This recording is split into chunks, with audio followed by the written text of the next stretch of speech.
হযরত ইমাম হুসাইন আমাকে গালি দিয়েছে। বাবা কই কেন গালি দিয়েছে? কই কেন? খেলাধুলা খেলতে যাইয়া আমি তার সাথে একটু বেয়াদবি করেছিলাম। ওমর কই বেয়াদবি করছো, গালি দিয়েছে, সমস্যা কি? কই বাবা গালি তো সাধারণ গালি দেয় নাই, সে আমাকে গালি দিয়েছে আমি নাকি গোলামের বাচ্চা, গোলাম। যতক্ষণ পর্যন্ত এর বিচার না করবেন বাবা, ততক্ষণ পর্যন্ত আমার চোখের পানি নামবে না। তুমি একটু ধৈর্য ধারণ করো, আগামী জুমার দিন বিচারটা করবো। বলেন ওয়াজ কি কষ্ট লাগলো? মুসলিম আমি আছি, আপনি জুমাতে যাবেন? অবশ্যই যাব, সবার আগে যাব। সুবহানাল্লাহ।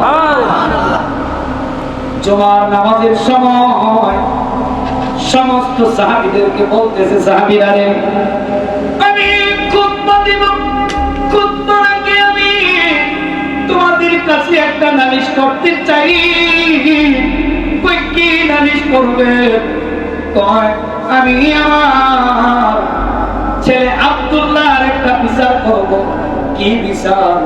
কয় হযরত হুসাইন আমার ছেলেকে গালি দিয়েছে, এইটা বিচার করো। এই মসজিদে নববীতে অনেকগুলো আশিক রাসূলরা ছিলেন, সাহাবীরা ছিলেন, তিনারা মনে মনে ধারণা করলেন ওমর যদি তার ছেলের পক্ষ নিয়ে ইমাম হুসাইনকে কষ্ট দেয়, ইমাম হুসাইন কষ্ট পাইলে আমার নবী কষ্ট পাবে, আর আমার নবী কষ্ট পাইলে আমার আল্লাহ কষ্ট পাবে। ইমাম হুসাইন তিনাকে কষ্ট না দেওয়ার জন্য সাহাবীরা বলতেছে ওমর শোনো, সাহাবীরা বলতেছে ওমর বিচারটা কইরো না, যদি কষ্ট দেওয়া আর ইমাম হুসাইন যদি কষ্ট পায় তাইলে তো আমার নবী কষ্ট পাইব, তাইলে তোমার আর জীবনের দাম কি? ওমর কয় চুপ থাকেন আপনারা, আমার উপরে কোনো কথা বলবেন না, শুধু তাকায়া তাকায়া বিচারটা দেখেন আমি কিভাবে বিচার করি। হযরত ইমাম হুসাইন আমার ছেলেকে গালি দিয়েছে,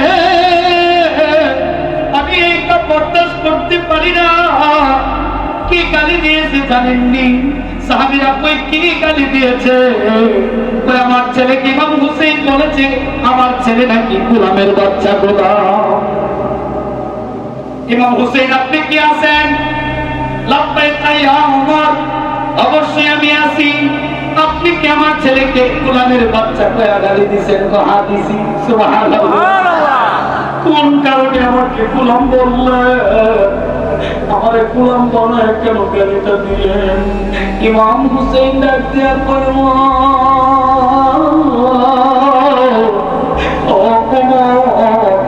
আপনি আমার নবীর গোলাম, আপনি সারাটা জীবন আমার নবীর গোলামি করছেন, এই জন্য আপনি নবীর গোলাম, আর আপনার ছেলে হইল গোলামের বাচ্চা। ইমাম হুসাইনের কথা শুনে হযরত ওমর তিনি বলতেছে সাহাবীরা আপনারা শুনছেন? হ্যাঁ শুনছি। তাইলে একটা কাগজের টুকরা দেন, একটা কলম দেন, আমি একটা পত্র লিখবো, আমি একটা টোকেন লিখবো। কি টোকেন লিখবেন? বলে ইমাম হুসাইন বলেছে আমি নাকি নবীজির গোলাম ছিলাম, আমার বাচ্চা আব্দুল্লাহ নাকি নবীজির গোলামের বাচ্চা। এই কথাটা লিখলেন। এইবার ইমাম হুসাইনকে বলতেছে ইমাম হুসাইন আপনি এইটার মধ্যে একটা স্বাক্ষর দেন। মাওলা আলীকে বলতেছেন আপনি ওইটার মধ্যে স্বাক্ষর দেন। স্বাক্ষর দিয়েছে। সাহাবীরা মনে মনে চিন্তা করতেছে কি জানি হয়ে যায়। যেই মাত্র স্বাক্ষরটা দিয়েছেন, স্বাক্ষরটা লইয়া হযরত ওমর এই কাগজের টুকরাটা নাকে লাগায়, মুখে লাগায়, আর চুমা দেয়, আর ডাক দেয়া কই সাহাবীরা সেই নবীর কারণে পাপ কাটতে লাইছি, সেই নবীর কারণে জীবনটা পর্যন্ত বিসর্জন দিয়েছি, সেই নবীর কারণে কলিজাটা খান খান করে দিয়েছি, সেই নবীর কারণে বেইজ্জতি হইয়াছি।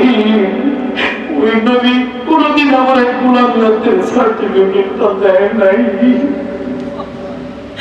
ও মাওলা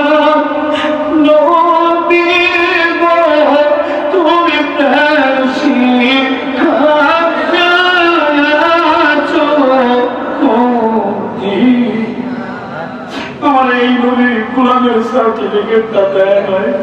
আজকে আমার নবীর আহলে বায়াত যাদেরকে ছাড়া মানুষ জান্নাতে যাইতে পারবে না, ওই আহলে বায়াতের রাসূল আমাকে গোলামিয়তের সার্টিফিকেট দিছে। ও সাহাবীরা, ও সাহাবীরা, তোমাদের সামনে আমার আব্দুল্লাহকে আমি নসিহত করে গেলাম। আব্দুল্লাহ রে, আমি যেদিন মরে যাব আমার কাফনের কাপড়ের ভিতরে আহলে বায়াতের সার্টিফিকেটটা ঢুকাইয়া দিবা।